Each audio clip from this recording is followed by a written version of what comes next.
Another advantage when we were working on the corner over here, we had the lights out and we had the bezel that we were polishing. What we did is we went ahead and there is the battery tray.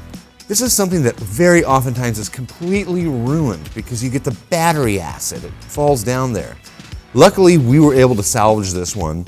We used a product that is very hard and we're able to clean this area up here. And so then we have a new line that's going to go for our stereo system, which is going to be an updated stereo system in the car. Another thing I want to include is on the radiator support.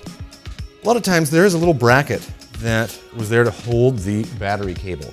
Now these all got broken. So we're actually remanufacturing these. So we wanted to make sure that this is an original style, factory correct piece. So that way that at least puts it right there and you can move forward.